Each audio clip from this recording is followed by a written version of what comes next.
వెంకీ వేణుమా వెంకీ ఇరుక్కు, దూకుడు వేణుమా దూకుడు ఇరుక్కు, ready వేణుమా ready కూడా ఇరుక్కే. కానీ అసలుకే ఎసరు పెట్టేసా ఎసరు తీసి మన మొహన్ కొట్టాక ఎన్ని ఇరుక్కుంటే మాత్రం ఏం లాభం చెప్పండి. ఈ విషయం అనే విస్ఫోటనం చూస్తున్నప్పుడు ఒక పాయింట్ దాటాక ఈ మూవీ మీద నాకు కోపం పోయి ఈ మూవీ తీసిన వాళ్ళ మీద జాలి వేయడం స్టార్ట్ అయిందంటే అర్థం చేసుకోండి ఈ మూవీ వల్ల నా మానసిక స్థితి ఏ విధంగా మారిపోయిందో అని. సర్లే ఇవన్నీ మాకెందుకులే కానీ అసలు సినిమాలో నీకేం నచ్చలేదో ముందు ఆ విషయం కక్కు అని గనక మీరు నన్ను నిలదీసి అడిగితే దానికి సమాధానం చెప్పడం కొంచెం కష్టం అవుతుంది నాకు. ఎందుకంటే నాకు ఈ సినిమా మొదటి నుంచి చివరి వరకు ఏ యాంగిల్లోనూ బాగుందనిపించలేదు. జనరల్లీ నేను ఒక సినిమా చూసేటప్పుడు ఆ సినిమా నన్ను ఎంత చిరాకు పెట్టినా కూడా ఆ సినిమాలో ఏదో ఒక మంచి విషయాన్ని వెతికి ఆ విషయం గురించి నా రివ్యూలో మెన్షన్ చేయడానికి ట్రై చేస్తుంటా. అలా వెతికి చూస్తే ఈ మూవీలో కూడా కొన్ని పాజిటివ్ ఎలిమెంట్స్ దొరకొచ్చేమో, కానీ రిమైనింగ్ మూవీ ఆ మంచి విషయాల్ని గుర్తుపెట్టుకోలేనంత విసుగుని తెప్పించడంతో ఒక్కటంటే ఒక్క పాజిటివ్ విషయాన్ని కూడా గుర్తుపెట్టుకోలేకపోయాను నేను. అసలు ఆ పాత చింతకాయ పచ్చడి లాంటి స్టోరీ ఏంటో, ఆ రోత మోతల యాక్షన్ సీన్స్ ఏంటో, కొంచెం కూడా నవ్వు తెప్పించని ఆ కామెడీ ఏంటో.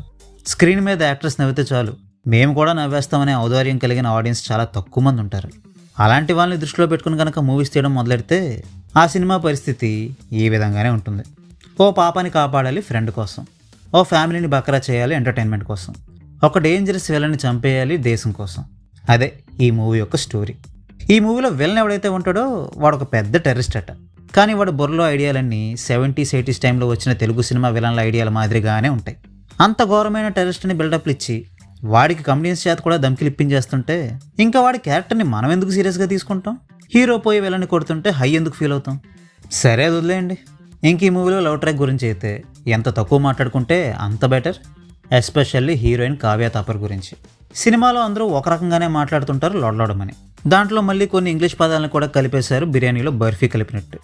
వర్స్ట్ కాంబినేషన్ కదా. ఇక్కడ వాడిన ఇంగ్లీష్ పదాలు కూడా అలాగే ఉంటాయిలేండి. హీరో అయినా కమెడియన్ అయినా విలన్ అయినా అందరికీ ఒకే రకం డైలాగ్ డెలివరీ. వాళ్ళ వరకు ఇది పరిమితం చేసుంటే బాగుండేదేమో, కానీ అక్కడితో ఆగకుండా హీరోయిన్కి కూడా అదే స్టైల్లో డైలాగులు రాసి ఇచ్చేశారు. ఆవిడికి తెలుగే రాదంటే దానికి తోడు పెద్ద పెద్ద డైలాగులు స్పీడ్గా చెప్పాలని టాస్క్ ఇవ్వడం వల్ల ఇటు లిప్సింక్ని అటు ఎక్స్ప్రెషన్స్ని కలిపి కంబైన్డ్గా బొంద పెట్టేసింది ఆవిడ. అయినా ఇందులో ఆవిడ తప్పే ఉందిలేండి. గ్లామర్ కోసం మాత్రమే హీరోయిన్ తీసుకుందాం అనుకుంటే ఇంతకన్నా బెటర్ రిజల్ట్స్ ఎందుకు వస్తాయి చెప్పండి. శ్రీను వైట్ల గారు డిఫరెంట్ కైండ్ ఆఫ్ మూవీస్ తీస్తే అవి జనాలకి రుచించట్లేదని మళ్ళీ తన మార్క్ టెంప్లెట్ ఉన్న మూవీస్ తీస్తే సినిమా హిట్ అయిపోతుంది అనుకుంటున్నారో ఏమో కానీ నిజానికి ఆయన స్టైల్ని ఫాలో అవుతూ తీసిన ఆగుడు, బ్రూస్లీ లాంటి సినిమాలు కూడా అటకెక్కేశాయన్న విషయం ఆయన కంప్లీట్గా ఇగ్నోర్ చేసేస్తున్నారు. ఆగుడు సినిమాకి నేను రాసిన కథ వేరు, తీసిన సినిమా వేరు, అందుకే ఆ సినిమా పోయిందని ఇంట్రెస్ట్లో చెప్తున్నారు. ఓకే, మరి బ్రూస్లీ పరిస్థితి ఏంటి? ఆ మూవీ కూడా అలానే తీశారా? కాదు కదా. ఆ సినిమాలు హిట్ అవుతాయని నమ్మి ఆయన సినిమాలు తీశారు. అట్ ద సేమ్ టైం మాకీ టెంప్లెట్ సినిమాల మీద విరక్తి వచ్చేసిందని జనాలు కూడా ఖరాఖండిగా చెప్పేశారు.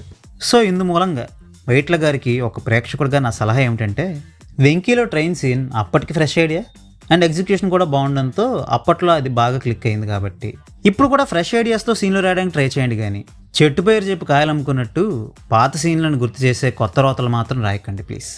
ఇక గోపీచంద్ గారికి కూడా నాదొక రిక్వెస్ట్. మీరు మళ్ళీ విలన్గా చేయాలని కొంతమంది కోరుకుంటున్నారు, కానీ మీకు హీరోగా చేయడమే ఇష్టమని నాకు తెలుసు. అండ్ నాకు కూడా మీరు హీరోగా సినిమాలు చేస్తేనే చూడాలనుంది. కాబట్టి సినిమా టైటిల్లో పూర్ణం ఆర్ సున్నా ఉందనో, కమర్షియల్ మాస్ మసాలా సబ్జెక్టులు దొరికాయనో ఎక్సైట్ అయిపోయి రొటీన్ స్టోరీలను మాత్రమే ఎంచుకోవడం మానేసి ఇప్పుడు వస్తున్న ప్రామిసింగ్ యంగ్ ఫిల్మ్ మేకర్స్తో కొలాబరేట్ అవ్వడానికి ట్రై చేయండి. ఈ టాపిక్ తెచ్చినప్పుడల్లా ఒకప్పుడు నేను ఒకడున్నర చేసా, సాహసం చేశాయని చెప్పి పాత కథల్ని చెప్పుకుంటూ కాలం గడిపేయకుండా ఇప్పుడు కూడా అలాంటి మంచి స్క్రిప్ట్స్ దొరుకుతాయేమో అని ప్రయత్నించండి. అంటే ఇప్పుడు అలాంటి సినిమాలు తీసినంత మాత్రాన అవి ఖచ్చితంగా హిట్ అయిపోతాయా అంటే దానికి నేను గ్యారంటీ ఇవ్వలేను. కానీ అట్లీస్ట్ ఒక మంచి సినిమా తీయడానికి ట్రై చేశారనే మంచి పేరైనా మీకు మిగులుతుంది కదా అని నా ఫీలింగ్. నాకున్న సబ్స్క్రైబర్స్కి, వ్యూ కౌంట్కి ఈ వీడియో ఆయన దాకా రీచ్ అవ్వడం కష్టమే కావచ్చు. సో ఒకవేళ గోపీచంద్ గారి అభిమానులు ఎవరైనా ఈ వీడియోని చూసి నా అభిప్రాయంతో మీరు కూడా ఏకీభవించినట్లయితే అట్లీస్ట్ మీరైనా ఆయనకి ఈ మెసేజ్ అందేలా చూడండి. మళ్ళీ చెప్తున్నా, గోపీచంద్ గారు హీరోగా సినిమాలు చేయాలి, కానీ ఆ సినిమాలు ఎలాంటి రొట్టకొట్టుడు సినిమాలు మాత్రం కాకూడదు. ఏంటో రివ్యూ అనుకుని మొదలెడితే ఇది కాస్త ఉచిత సలహాల వీడియోలా మారిపోయింది.